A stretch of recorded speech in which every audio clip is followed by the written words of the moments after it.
Hello नमस्कार दोस्तों। MP board class 12 general English आप पढ़ रहे हैं।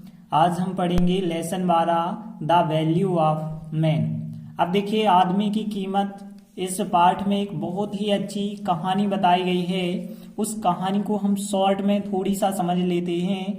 तो देखिए यह कहानी जो है घासी के बारे में है और घासी का एक पुत्र है जिसका नाम क्या है, मोहन। तो यहाँ पे दो किरदार हो गए, एक तो हो गया घासी और एक हो गया उसका पुत्र मोहन। अब देखिए यदि हम बात करें तो उसका पुत्र मोहन जो था साइकिल खरीदना चाहता था, लेकिन घासी ने जो है कहा मोहन से कि हमें साइकिल नहीं खरीदनी है, क्योंकि उसने साइकिल कभी चलाई नहीं थी। मतलब घासी पे साइकिल चलाते नहीं बनती थी। और सबसे बड़ा कारण ये था, उसे डर लगता था कि यदि वो साइकिल चलाएगा तो हो सकता है गिर जाएगा, हाथ पैर टूट सकते हैं। इसलिए जो घासी ने कहा कि आप साइकिल मत खरीदो, तो घासी ने फिर एक गधा खरीद लिया। अब देखिए जो गधा खरीद लिया, अब क्या होता है, एक दिन की बात थी कि उसने जो है अपना गधा जो है मुखिया जी के घर बांध दिया। ठीक है ना, मुखिया जी जो गांव के प्रधान होते हैं उनके घर पे बांध देते हैं और जो है अमरूद के पेड़ से बांधते हैं।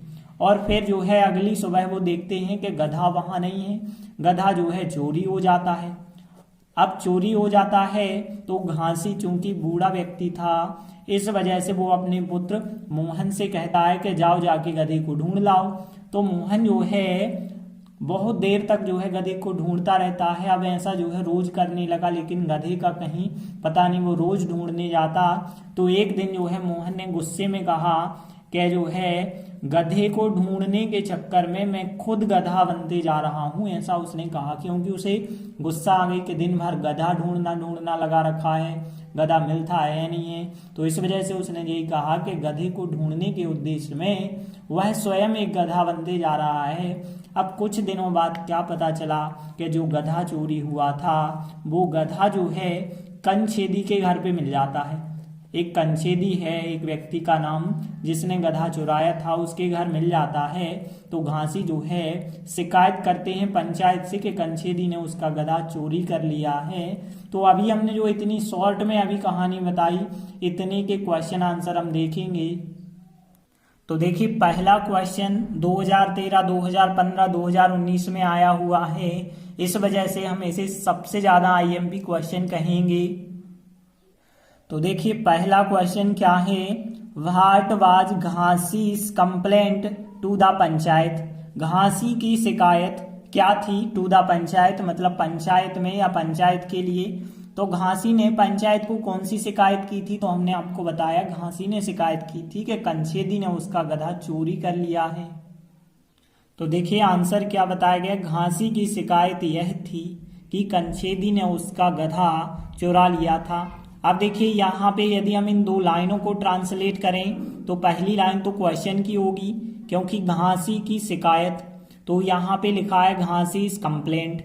यह है और की एक साथ आते हैं तो यह को तो आप लिखते नहीं हैं, और थी के लिए यहाँ सहायक क्रिया वाज होगी और दैट मतलब की। तो देखिए घासी इस कंप्लेंट, वाज यहाँ पे सहायक क्रिया, फिर दैट मतलब की। तो घासी इस कंप्लेंट वाज दैट, घासी की शिकायत थी कि कंछेदी को तो कंछेदी लिखना होगा, और उसका गधा मतलब घासी का गधा, तो हिज मतलब उसका, और एज होता है गधा। ठीक है, तो आप याद रखना ASS एज मतलब होता है गधा। और चुरा लिया था, तो यहाँ चोरी करना या चुराना जो होता है स्टील होता है, और इसका थर्ड फॉर्म स्टोलन होता है। ठीक है ना, स्टील, स्टॉल, स्टोलन आपने 3 फॉर्म पढ़े होंगे स्टील क्रिया के। तो यहाँ पे चुरा लिया था परफेक्ट टेंस होगा, इस वजह से स्टोलन। अब देखिए कंछेदी ने उसका गधा चुरा लिया था, कौन सा टेंस है, पास्ट परफेक्ट। तो सब्जेक्ट हेड थर्ड फॉर्म और ऑब्जेक्ट बनता है। तो सब्जेक्ट है कंछेदी, कंछेदी के बाद सहायक क्रिया हेड लगानी पड़ेगी, फिर आएगा थर्ड फॉर्म स्टोलन मतलब चुरा लिया था, और हिज एज मतलब उसका गधा। तो Kanchhedi had stolen his ass. तो देखिए आंसर पूरा क्या बन जाएगा, Ghasi's complaint was that Kanchhedi had stolen his ass. तो देखिए इस प्रकार से आंसर बनाया गया कि घासी's कंप्लेंट, घासी की शिकायत, वाज दैट यह थी कि कंछेदी हैड स्टोलन, कंछेदी ने चुरा लिया था, हिज एज मतलब उसका गधा। तो देखिए ये तो ज्यादा कठिन आंसर नहीं था, ये तो आप लोगों से बन जाएगा। इसके बाद देखेंगे हम दूसरा क्वेश्चन। देखिए यह परीक्षा में भले ही नहीं पूछा गया है लेकिन यह क्वेश्चन भी आईएमपी है। तो देखिए दूसरा क्वेश्चन क्या है, why did Ghasi not buy a bicycle. तो घासी ने, बाय मतलब होता है खरीदना और बाइसिकल साइकिल को कहते हैं, तो घासी ने साइकिल क्यों नहीं खरीदी। तो हमने आपको बताया था क्योंकि घासी ने कभी अपने जीवन में साइकिल चलाई नहीं थी, उसे डर लगता था कि यदि वह चलाना शुरू कर देगा, साइकिल सीखना भी चाहेगा तो वह अपने हाथ पैर तोड़ सकता है। तो देखिए आंसर भी यही बताया गया कि घासी ने साइकिल इसलिए नहीं खरीदी क्योंकि उसने अपने जीवन में साइकिल की कभी सवारी ही नहीं की थी, और यदि अब वह ऐसा करना शुरू भी कर देता तो उसे डर क्या था कि वह अपने हाथ पैर तोड़ सकता है या तोड़ लेगा।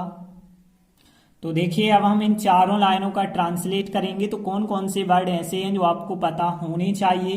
तो सबसे पहली चीज तो सवारी करना, तो सवारी करना के लिए कहते हैं राइड, लेकिन यहाँ पे RIDE होता है, राइड का थर्ड फॉर्म राइडन होता है, ध्यान रखना। तो राइडन मतलब यहाँ पे सवारी की थी, मतलब परफेक्ट टेंस है, इस वजह से राइडन थर्ड फॉर्म आपको लगाना पड़ेगा। कभी नहीं होता है नेवर, तो नेवर मतलब होता है कभी नहीं, तो यहाँ पे हम कह सकते हैं नेवर राइडन मतलब कभी सवारी नहीं की थी, नेवर राइडन हो जाएगा। और बाकी शुरू करना स्टार्ट होता है, पता होगा आपको स्टार्ट। अब देखिए यहाँ पे डर मतलब होता है अफ्रेड, अफ्रेड मतलब होता है डर या भय होता है। और यहाँ पे देखिए और आगे कौन कौन से वर्ड, तोड़ना मतलब ब्रेक होता है, तो यहाँ पे ब्रेक मतलब होता है तोड़ना। अब यहाँ पे अपने हाथ पैर तोड़ सकता है, हाथ पैर का मतलब है शरीर का कोई भी अंग टूट सकता है, और शरीर के अंग को मतलब यहाँ पे कहते हैं लिम्स, ठीक है ना। तो आप याद रखें लिम्स मतलब होता है शरीर का कोई भी भाग, उसे हाथ पैर से तुलनात्मक कंडीशन में बताया गया है, तो लिम्स वर्ड यहाँ पे, और बाकी सब वर्ड आप लोगों को पता होंगे।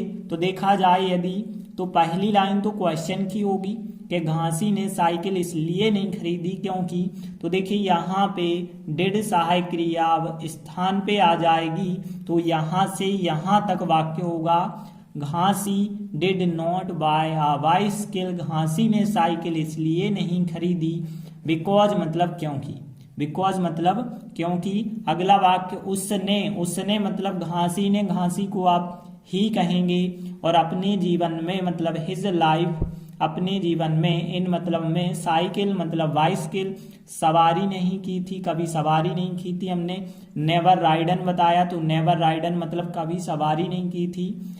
एंड इफ नाउ, नाउ का मतलब होता है NOW, नाउ मतलब होता है अब, वह मतलब घासी ऐसा करना शुरू करता है, ऐसा मतलब सवारी करना, तो हम इसे ऐड करके बता सकते हैं, करना मतलब हम कह सकते हैं डू या टू डू कह सकते हैं या डूइंग कह सकते हैं, तो डूइंग। और फिर उसे डर था मतलब अफ्रेड, और फिर हिज लिम्स अपने हाथ पैर, तोड़ना मतलब ब्रेक होता है, और सकता था या पढ़ा होगा सकना के लिए संभावना जब बताते थे तो या तो मे या माइट आप लगाते थे। तो देखिए दूसरी लाइन देख लेते हैं, उसने अपने जीवन में साइकिल की सवारी कभी नहीं की थी, पास्ट परफेक्ट टेंस है, तो सब्जेक्ट के बाद आपको हेड लगाना पड़ेगा, तो ही हैड नेवर राइडन, कभी सवारी नहीं की थी, नेवर राइडन। अब क्रिया के बाद ऑफ वर्ड तो बिल्कुल नहीं लिखा जाता है, तो फिर साइकिल को क्या कहेंगे आप, a bicycle, a bicycle in his life मतलब अपने जीवन में, तो ही हैड नेवर राइडन हमने बताया कभी सवारी नहीं की थी, आ बाइसिकल मतलब एक साइकिल की, इन हिज लाइफ अपने जीवन में। And if now, and if now यदि, अब वह मतलब ही, एंड इफ नाउ ही, और फिर यहाँ पे है पास्ट सिंपल शुरू कर देता, स्टार्टेड कहेंगे आप। And if now he started doing it, it मतलब ऐसा हम कह सकते हैं, ऐसा मतलब जो ऊपर बताया सवारी करना, तो उसे डर था, तो के लिए तो कोई वर्ड नहीं लिखते, उसे मतलब ही, और फिर डर था, पास्ट सिंपल है, लेकिन यहाँ पे नॉर्मल पास्ट है, ध्यान रखना। तो यहाँ पे ही वाज अफ्रेड मतलब उसे डर था, ही वाज अफ्रेड दैट मतलब की, तो ही वाज अफ्रेड दैट उसे डर था कि। और फिर अगली लाइन देखिए, ही मतलब हुआ है, अब देखिए अपने हाथ पैर तोड़ सकता था, एक संभावना की बात है जो कि या तो मे लगता है या माइट लगता है, मे या माइट लगता है, और मे माइट के बाद आपको फर्स्ट फॉर्म लगाना पड़ता है। देखिए प्रेजेंट में वाक्य है तो मे, पास्ट में है तो माइट, तो यहाँ पे होगा फिर माइट, सकता था पास्ट में है तो ही माइट ब्रेक मतलब हुआ है तोड़ सकता था, हिज मतलब अपने हाथ पैर को हमने बताया, लिम्स मतलब अपने हाथ पैर, हाथ पैर मतलब शरीर का कोई भी अंग, तो he might break his limbs हुआ है अपने हाथ पैर तोड़ सकता था।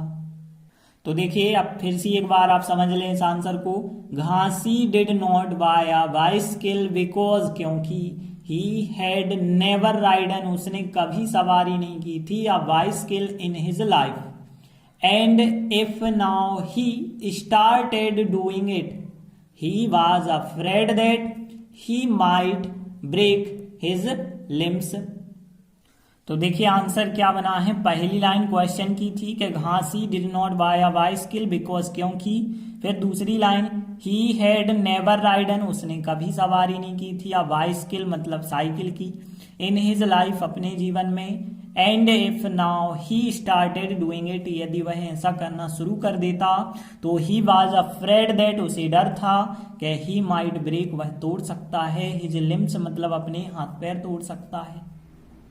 तो देखिए यह आंसर यदि आप एक दो बार ट्राई करेंगे तो बिल्कुल आपसे बनने लगेगा आसानी से। इसके बाद हम देखेंगे अगला क्वेश्चन, यह भी देखिए परीक्षा में नहीं आया है लेकिन फिर भी छोटा क्वेश्चन है, हम करते चल रहे हैं। तो देखिए क्वेश्चन क्या है तीसरा, how did Ghasi loss, loss कर देना मतलब खो देना, हिज एज मतलब अपना गधा, तो घासी ने कैसे अपना गधा खो दिया। तो हमने आपको बताया था घासी ने रात को क्या कर दिया था, मुखिया जी का जो अमरूद का पेड़ था उससे अपने गधे को बांध दिया, और सुबह जब देखा तो वहां गधा नहीं मिला, तो इस प्रकार उसका गधा खो गया था। तो देखिए आंसर में भी बिल्कुल यही बताया गया कि घासी ने रात को मुखिया जी के अमरूद के पेड़ से गधे को बांध दिया था, सुबह उसने वहां गधे को नहीं पाया, इस प्रकार घासी ने अपना गधा खो दिया। तो देखिए हम इन तीन लाइनों का ट्रांसलेट कैसे करेंगे, तो कौन कौन से कठिन वर्ड हैं। पहली चीज तो बांध दिया था, तो बांधना के लिए जो वर्ड होता है टाई होता है, टाई मतलब बांधना। अब टाई का जो थर्ड फॉर्म होता है वो टाइड होता है, क्योंकि यहाँ पे बांध दिया था परफेक्ट टेंस है पास्ट, तो इस वजह से थर्ड फॉर्म इस्तेमाल करना होगा टाइड। और अमरूद के पेड़ को गुआवा ट्री कहते हैं, तो गुआवा ट्री आपको याद रखना है। देखिए गुआवा ट्री तो आप लोगों ने सुना होगा, गुआवा ट्री जो होता है अमरूद का पेड़ होता है। बाकी मुखिया जी को मुखिया जी ही कहेंगे हम, और यहाँ पे रात को मतलब एट नाइट होगा, रात को, बाकी सब वर्ड पता है। सुबह मतलब इन द मॉर्निंग, और फिर उसने मतलब यहाँ पे घासी ने ही कहेंगे, देयर मतलब वहां गधे को मतलब दाएज कहेंगे, और फिर पाना, पाना मतलब फाइंड, फाइंड मतलब यहाँ पे पाना होता है। और इस प्रकार या तो आप लिख सकते हैं THUS दोज मतलब इस तरह है, या इस प्रकार, या इन दिस वे लिख सकते हैं, और बाकी सब वर्ड आप लोगों को पता है। तो देखिए अब पहली लाइन यदि हम देखें तो घासी तो हो गया सब्जेक्ट, सब्जेक्ट के बाद कौन सा टेंस है, पास्ट परफेक्ट, इस वजह से सहायक क्रिया लगाई जाएगी हेड। तो घासी हैड टाइड मतलब बांध दिया था, टाइड हमने बताया, द एज गधे को बांध दिया था, विथ गुआवा ट्री अमरूद के पेड़ से बांध दिया था, और अमरूद का पेड़ जो था किसका था, ऑफ मुखिया जी, मुखिया जी का अमरूद का पेड़ था, और एट नाइट मतलब रात को बांधा था। तो यहाँ पे Ghasi had tied the ass with guava tree, with of लिखेंगे मुखिया जी एट नाइट, तो बन जाएगा ना, Ghasi had tied the ass with guava tree of mukhiya ji at night, और सुबह मतलब इन द मॉर्निंग। ठीक है ना कोई प्रीपोजिशन जरूर लगी होनी चाहिए टाइम के साथ, जैसे यहाँ एट नाइट लिखा वैसे यहाँ इन द मॉर्निंग।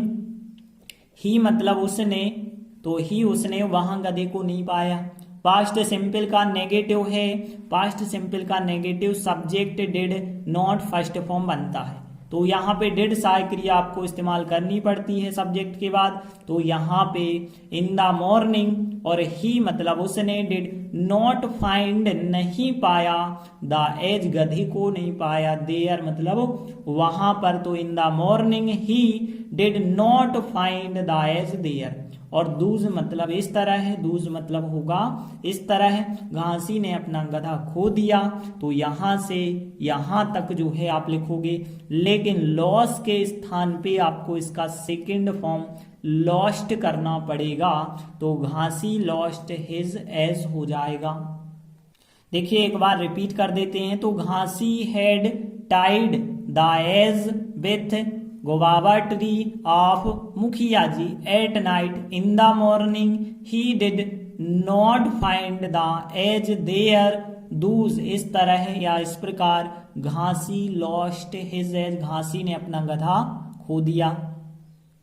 तो देखिए आंसर कैसे बना है, Ghasi had tied the ass with the guava tree, मतलब घासी ने अमरूद के पेड़ के साथ बांध दिया था गधे को। आप मुखिया जी, मुखिया जी का अमरूद का पेड़ था, एट नाइट मतलब रात में, और इन द मॉर्निंग सुबह ही डिड नॉट फाइंड उसने नहीं पाया, द एज गधे को, देयर वहां नहीं पाया, और दूज इस तरह घासी ने लॉस्ट कर दिया, हिज एज मतलब अपना गधा खो दिया। इसके बाद हम चौथा क्वेश्चन देखेंगे। यह भी एक भी बार परीक्षा में नहीं आया है, फिर भी आप इसे करते चलें। तो देखिए चौथा क्वेश्चन क्या है, हाउ किस प्रकार से डिड सहायक क्रिया है मोहन ने रिस्पोंड किया। रिस्पोंड मतलब उत्तर दिया। तो मोहन ने किस प्रकार उत्तर दिया टू हिज फादर्स रिक्वेस्ट, जो पिताजी उसकी रिक्वेस्ट कर रहे थे कि टू गो जाओ एंड लुक आफ्टर ढूंढ लो, खोज लो, द एज मतलब गधे को। तो जब उसके पिताजी रिक्वेस्ट कर रहे थे मोहन से कि जाओ जाकर गधे को ढूंढ लाओ, तो उनकी रिक्वेस्ट पे मोहन ने कैसे जवाब दिया। तो मोहन ने क्या कहा था, हमने आपको बताया था, मोहन ने बताया था कि गधे को ढूंढने के चक्कर में वह खुद एक गधा बनते जा रहा है। तो देखिए आंसर क्या बताया गया, मोहन ने अपने पिताजी से कहा कि वह जो है गधे को ढूंढने के उद्देश्य में वह स्वयं वह खुद एक गधा बनता जा रहा है। तो देखिए यहाँ पे अब हम इन 3 लाइनों को कैसे ट्रांसलेट करेंगे। तो यहाँ पे ध्यान देना, देखिए यहाँ पे मोहन ने मतलब मोहन और फिर अपने पिताजी को हिज फादर हम कहेंगे, और कहना मतलब होता है से क्रिया होती है। तो से मतलब होता है कहना, लेकिन से का सेकंड फॉर्म यदि हम देखें तो सेड होता है, ये तो आपको पता है। दैट मतलब की होगा, द एज मतलब गधे को ढूंढने के उद्देश्य में। तो देखिए ढूंढने के लिए जो वर्ड लिखा गया है, कौन सा वर्ड लिखा गया है, लुक आफ्टर, जो क्वेश्चन में लिखा गया है वही हम कहेंगे। अब यहाँ पे देखिए ढूंढने को तो लुक आफ्टर हो गया, और के उद्देश्य में इतना वर्ड आपको पता होना चाहिए, इन ऑर्डर टू। देखे ना, इन ऑर्डर टू का मतलब होता है के उद्देश्य से या के उद्देश्य में, तो इन ऑर्डर टू होता है इसका मतलब। और ही मतलब वह है, ही हिमसेल्फ वह खुद, ही स्वयं, वह स्वयं मतलब हम कह सकते हैं ही हिमसेल्फ। और फिर गधा के लिए तो पता है एज मतलब गधा, बनता जा रहा है, बनता जा रहा है मतलब यहाँ पे आप एक क्रिया याद रखें, टर्न इनटू। टर्न इनटू मतलब होता है किसी भी चीज में बदलते जाना, मतलब वह जो एक व्यक्ति था वो गधे में बदलता जा रहा है, उसका मतलब ये था। तो टर्न इनटू यहाँ पे क्रिया होगी। तो अब देखिए हम यहाँ पे कैसे बनाएंगे, मोहन ने मतलब मोहन, और फिर देखिए पास्ट सिंपल है तो सीधा आप सेकंड फॉर्म लगाएंगे, मोहन सेड, और फिर सेड के बाद जो है टू लगता है यदि किसी से कोई बात कहते हैं। तो said to, Mohan said to his father, Mohan ने अपने पिताजी से कहा, दैट मतलब की, दैट मतलब की लिखेंगे, फिर इन ऑर्डर टू मतलब के उद्देश्य से, in order to look after the ass मतलब गधे को ढूंढने के उद्देश्य से, तो दैट लिखा, फिर in order to look after the ass मतलब गधे को ढूंढने के उद्देश्य से, वह स्वयं मतलब ही हिमसेल्फ। अब देखिए बनता जा रहा था, कंटिन्यूअस है तो सहायक क्रिया वाज लगाएंगे, ही हिमसेल्फ वह स्वयं, वाज टर्निंग इनटू, आईएनजी लगाना होगा फिर तो आपको यहाँ पे, तो टर्निंग इनटू मतलब बनते जा रहा है, और फिर एन एज एक गधा। देखिए एक के लिए आर्टिकल आपको ए एन में से लिखना होगा और एज तो यहाँ स्वर से उच्चारण होता है तो एन एज हो जाएगा एक गधा। तो देखिए तीनों लाइनें अब हम देखें तो Mohan said to his father that in order to look after the ass he himself was turning into an ass. तो देखिए इस प्रकार से आंसर बना है Mohan said to his father, Mohan ने अपने पिताजी से कहा दैट की in order to look after, देखभाल करने में या ढूंढने के उद्देश्य में दायस गधे को ही हिमसेल्फ वह खुद was turning into an ass, वह खुद एक गधा बनते जा रहा है। तो देखिए यह जो क्वेश्चन था ज्यादा कठिन नहीं था, यहाँ पे एक दो लाइन ही है, आराम से आपसे बन जाएंगी। तो देखिए आज हमने 4 महत्वपूर्ण क्वेश्चन किए, आप चारों एक दो बार रिपीट जरूर कर लेना ताकि मेमोरी में अच्छे से सेट हो जाएं। धन्यवाद।